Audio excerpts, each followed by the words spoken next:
म्हणून सुजय विखे लढतोय। या शिर्डीमध्ये पत्र्याच्या खोलीमध्ये राहणारा माणूस 20 लाख रुपयाच्या जागेमध्ये आरसीसीचं घर बांधेल म्हणून सुजय विखे लढतोय। सुजय विखेचा स्वार्थ कोणाच्या व्यक्तिगत स्वार्थासाठी नाही। मला बंगला बांधायचा नाही, माझ्याकडे बाबांनी दिलेलं भरपूर आहे, मला पैशाची आवश्यकता नाही। माझा खर्च अतिशय कमी आहे।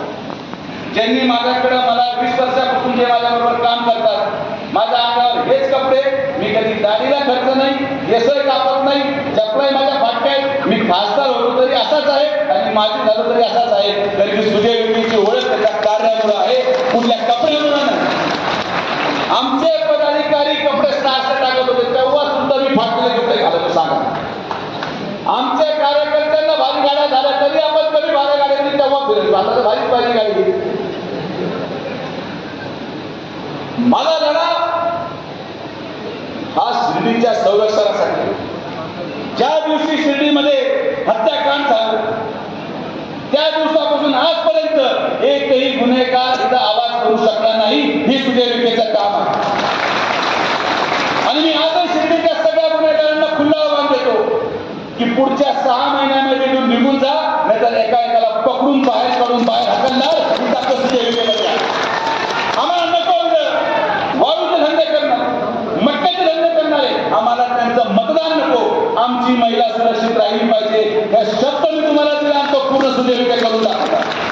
राजकारण जाती आणि धर्माच्या नावावर केलं जाऊ शकत नाही। या शिर्डीमध्ये साईबाबांचं शिकवण सबका मालिक एक, हे सर्व धर्म जाती या शिर्डीमध्ये एकोपाने राहतात आणि हा कुटुंबाचा कुटुंब प्रमुख म्हणून सर्व धर्म जातीच्या लोकांना विखे पाटील संरक्षण देणार।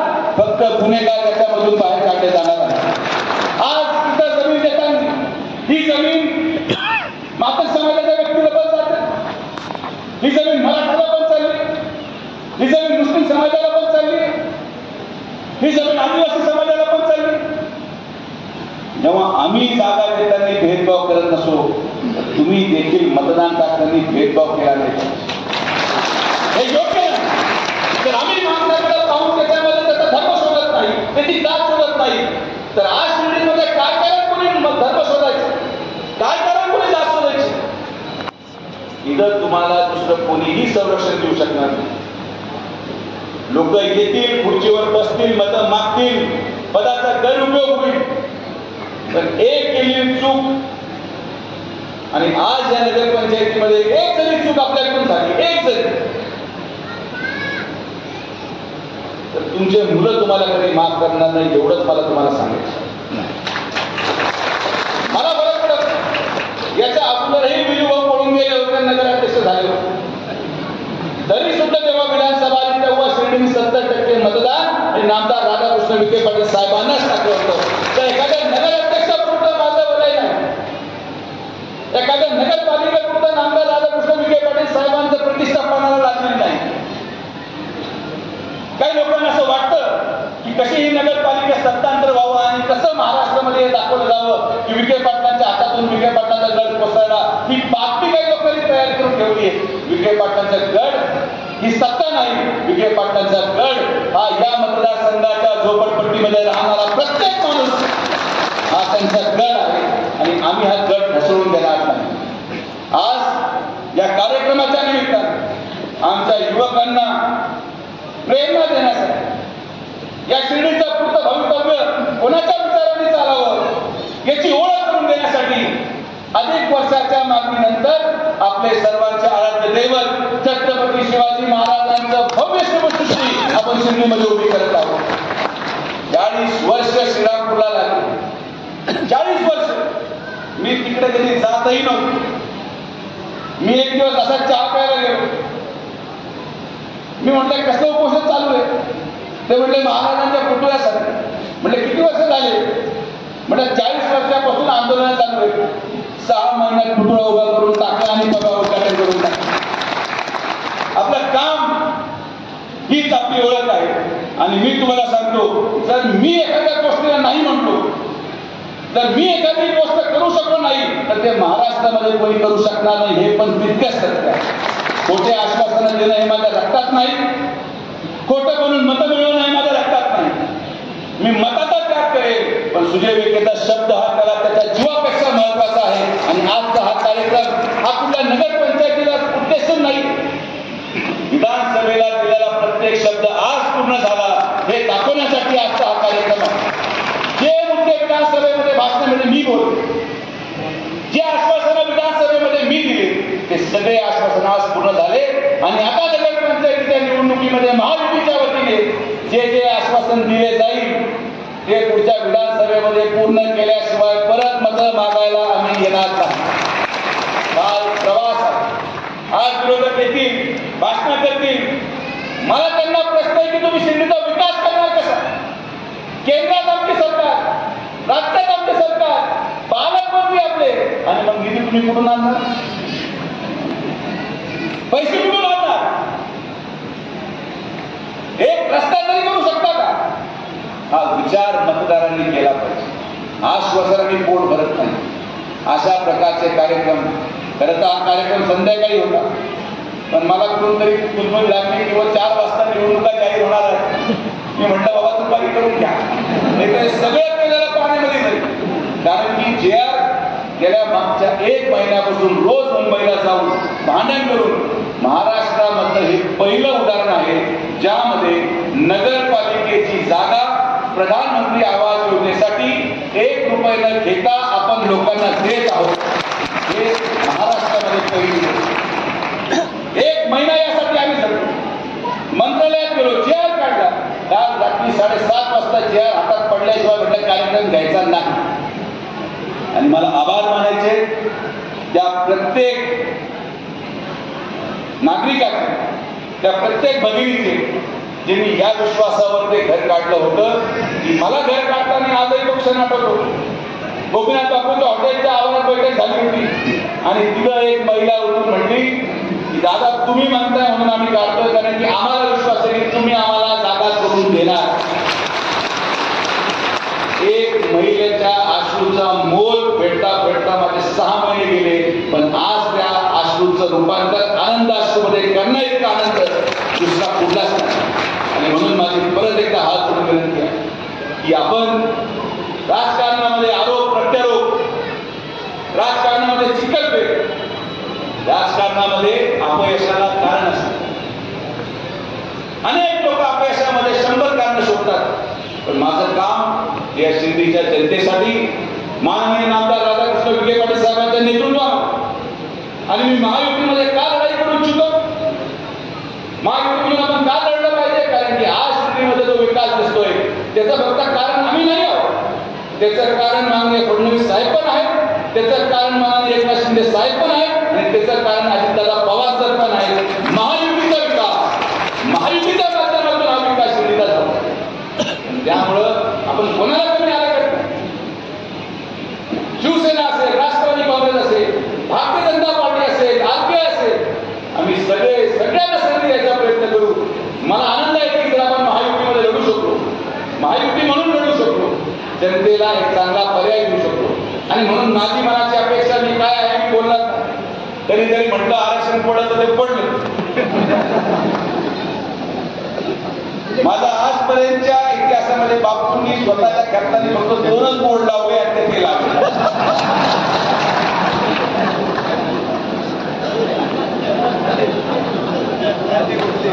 आणि आमचं काही बापू ज्येष्ठ नेते, मी व्यासपीठावर बसलेल्या प्रत्येक माणसाचा सन्मान करतो, कारण की हे लोक जरी यांचे केसास पांढरे झाले असतील, पण यांनी त्या काळात लढाई केली आहे, ज्या काळात इथं आम्हाला उभं राहायला जागा नव्हती. आणि म्हणून यांच्यासाठी माझ्यामध्ये सगळं आदर, यांच्याप्रती माझ्या मनामध्ये कधी द्वेष भावना नाही. आपण शिर्डीमध्ये एक आहोत, एक संघ राहू, ताकदीने राहू, आणि असाच विकास साईबाबांच्या आशीर्वादाने, छत्रपती शिवाजी महाराजांच्या छत्रछायाखाली या शिर्डीमध्ये एक गुन्हेगार मुक्त शिर्डी, विकसित शिर्डी, रोजगार उपलब्ध करणारी शिर्डी आणि साई भक्तांचं स्वागत करणारी शिर्डी म्हणून आपल्या शिर्डीची ओळख पुढच्या 5 वर्षामध्ये आपण निर्माण करून टाकू, हा विश्वास मी आपल्याला व्यक्त करतो. आपण सर्वजण आलात, सगळ्यांचे मनापासून आभार. सर्व ज्ञात अज्ञात सर्व कार्यकर्त्यांचे, समोर बसलेल्या आमच्या माता भगिनींचे, ज्यांना मागच्या 6 महिन्यामध्ये त्रास काढावा लागला, मला घर देता आलं नाही, पण एक आश्वासन आज तुम्हाला देतो की ज्या जागी तुम्ही राहायला जाणार आहात त्या जागेचं निर्माण तुम्ही जाण्यापूर्वी तिथं 4 कोटी रुपये खर्च करून सगळे रस्ते कॉन्क्रीट झाले, सगळ्या पाणीच्या लाईनी गेलेल्या आहेत, सगळ्या गटारीच्या लाईनी गेलेल्या आहेत, ट्रान्सफॉर्मर लावून झालाय, इलेक्ट्रिसिटी पोल लावून झाले, अंगणवाडी तयार झाली आहे आणि गार्डन देखील तयार झालंय. म्हणजे आज तुम्ही जाताय शिर्डीच्या ज्या लोकेशन मध्ये तुम्ही राहायला जात आहात अशा अद्यावत एनएच प्लॉट मध्ये सुद्धा विकास होत नाही. असा विकास तुम्ही जाण्यापूर्वी तुम्ही जेव्हा घर घ्यायला त्या जागेवर जाल, मी तुम्हाला आवर्जून सांगतो की तुमच्या मुलांच्या डोळ्यांकडे पहा, कारण की ती जागा पाहून तो मुलगा जो आज 10 वर्षाचा असेल, 15 वर्षाचा असेल, तो त्या जागेवर त्याच्या पुढच्या 25 वर्षाचं भविष्य साकार केल्याशिवाय राहणार नाही. सत्य तुम्हाला देतो. आपण आज या कार्यक्रमाच्या माध्यमातून आलात, अतिशय घाई गडबडीमध्ये कार्यक्रम झाला, सगळे रात्रभर जागे होते, तात्या असतील, बापू असतील, गोपीनाथ बापू, सर्व सगळेच सगळे रात्रभर जागे. याचा कार्यक्रम 12 वाजता कसा घ्यायचा, पण म्हणताना घ्यावा लागेल, कारण की हा कार्यक्रम 4 वाजेनंतर होणार नाही. पत्रकारांना विनंती केली आणि हेच आपल्या या परिवाराची महानता आहे की या परिवारामध्ये प्रत्येक जाती धर्माचा नेता, प्रत्येक जाती धर्माचा पत्रकार, प्रत्येक जाती धर्माची महिला आहे, प्रत्येक जाती धर्माचा कार्यकर्ता आहे. आणि म्हणून एका विरोधावर आपण एवढ्या मोठ्या संख्येने आलात, सगळ्यांचे मनापासून आभार. आपला आशीर्वाद आणि प्रेम असंच माननीय नामदार राधाकृष्ण विखे पाटील साहेबांच्या पाठीमागे आपण उभं करा, विश्वास व्यक्त करतो. आणि आजच्या या कार्यक्रमाची नीव ही शिर्डीच्या पुढच्या 25 वर्षाच्या भवितव्यासाठी आपण करत आहोत, ही ग्वाही देऊन माझे 2 शब्द संपवतो. जय हिंद, जय महाराष्ट्र. सरांनी आजपर्यंत फक्त आणि फक्त एकाच परिवारावर विश्वास ठेवला, एकाच परिवाराच्या शब्दावर विश्वास ठेवून त्यांना सत्ता दिली. आणि हा तुमच्या विश्वासाचा परिणाम आहे की आज ज्याच्याकडे राहायला 1 इंच जागा नव्हती, तो आजपासून 20 लाख रुपये अर्ध्या गुंठ्याचा मालक म्हणून या मंदिर कार्यालयातून जाणार. ही गोष्ट अशक्य होती, शक्य होती हे मला माहिती नाही, पण ही गोष्ट फक्त आणि फक्त साईबाबांच्या आशीर्वादामुळे झाली. या बाबतीत कुठलीही शंका नाही. साईबाबा आहेत म्हणून आमच्यासारख्या सामान्य माणसाला हे करणं शक्य होतं की ज्याला या महाराष्ट्राचा प्रत्येक माणूस म्हणतो की हे होऊ शकत नाही, ज्याला शिर्डीचा प्रत्येक माणूस म्हणतो हे होऊ शकत नाही, ते शक्य करून देण्याची ताकद साईबाबांच्या आशीर्वादामुळे आम्हाला मिळते आणि आम्ही त्याच आशीर्वादाने काम करत आहोत. आज राजकीय प्रक्रियेमध्ये ज्यांना आपण घरं देण्याचा प्रयत्न करत आहोत आणि त्यांचा कदाचित आज या शेवटचा आठवडा या शिर्डीमध्ये असेल, पण या शिर्डीच्या विकासामध्ये, हे सगळ्या शिर्डीची सृष्टी उभारण्यामध्ये, शिर्डीच्या विकास कामामध्ये सगळ्यात महत्वाचा वाटा जर कार्यकर्त्यांनंतरचा, नामदार साहेबांच्या नंतरचा कोणाचा असेल तर ते आहे आपले शिर्डीचे मुख्य कार्यकारी अधिकारी सतीश दिघे साहेब. एक असा अधिकारी ज्याच्याबद्दल शिर्डीमध्ये कोणी वाईट बोलत नाही, एक असा अधिकारी ज्याच्यावर शिर्डीच्या कुठलाच व्यक्ती भ्रष्टाचाराचा आरोप करू शकत नाही, आणि एक असा अधिकारी ज्याच्या निगराणीखाली झालेले रस्ते 5-5 वर्ष पूर येऊन देखील फुटत नाही, अशा प्रकारचा अधिकारी आपल्याला मिळाला, हे पण साईबाबांचा आशीर्वाद आहे. आणि म्हणून मी माझं भाषण झाल्यानंतर पहिला सत्कार जो कोणाचा होणार असेल तर तो सतीश दिघेंचा होईल, कारण की आज तरी ते भविष्यामध्ये पुढच्या 1 आठवड्यानंतर आपल्यामध्ये नसणार. आमचा प्रयत्न आहे की त्यांना इथे ठेवलं पाहिजे, पण शेवटी माणूस प्रगती करतो. त्यांची पदोन्नती झाली, त्यांचं प्रमोशन झालं, कदाचित त्यांची बदलीही होईल, पण जे काम त्यांनी शिर्डीसाठी केलं, इथं बसलेल्या एकही माणसाने सांगावं की या अधिकाऱ्यांनी पैसा खाल्ला, इथं बसलेल्या एकही माणसाने सांगावं की आम्ही प्रशासकाच्या काळामध्ये केलेलं काम निकृष्ट दर्जाचं होतं, आमच्या रक्तात ते नाही. गटारीमध्ये पैसे खाणारे आम्ही नाही, अंगणवाडीमध्ये पैसे खाणारे आम्ही नाही. आज स्वतः विखे पाटील परिवार वर्षाला 25 लाख रुपये खर्च करून दरवर्षी 25 लाखामध्ये 5 अंगणवाड्या चालवण्याची जबाबदारी माननीय नामदार दादा कुशलगे पाटील. आम्ही जाहिरात काढली. जेव्हा 5 अंगणवाड्या आपण बांधल्या, मला दिगे साहेब म्हणते दादा कोणीच येणार नाही, तुम्ही चालवायला घ्या. म्हणते थांबा, एकदा जाहिरात काढून पाहू की कोण शिर्डीच्या उज्ज्वल भविष्यासाठी पुढे येतं.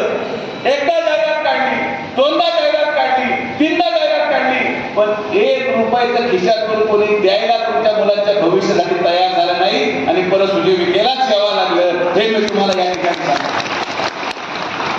ही या शिर्डीची वास्तविकता. मत मागायला सगळे येतील. प्रत्येकाला नगराध्यक्ष व्हायचंय, प्रत्येकाला उपनगराध्यक्ष व्हायचंय, पण तुमचं जीवन आणि तुमच्या मुलाला जर उज्ज्वल भविष्य द्यायचं असेल तर फक्त आणि फक्त विखे पाटील परिवारच देऊ शकतो. हे मी तुम्हाला सांगतो. आमच्या महायुतीच्या सर्व विविध संघटनेचे सर्व सन्माननीय पदाधिकारी, आलेल्या सर्व आमच्या माता भगिनी, सर्व ग्रामस्थ, आलेले सर्व सन्माननीय पत्रकार आणि मित्रांनो, सर्वप्रथम आपण ज्या पद्धतीने माझं या ठिकाणी स्वागत केलं त्याबद्दल आपल्या सगळ्यांचे मी अंतर्मनातून आभार मानतो, धन्यवाद देतो. अनेक मान्यवर आपल्या आपल्या भाषणातून त्यांनी आपलं मत व्यक्त केलं आणि मी पण तसं 3-5 मिनिटाचा सगळ्यांना अवधी निश्चित करून दिला होता. तसं मी देखील तेवढ्याच कालावधीमध्ये माझं भाषण संपवणार आहे.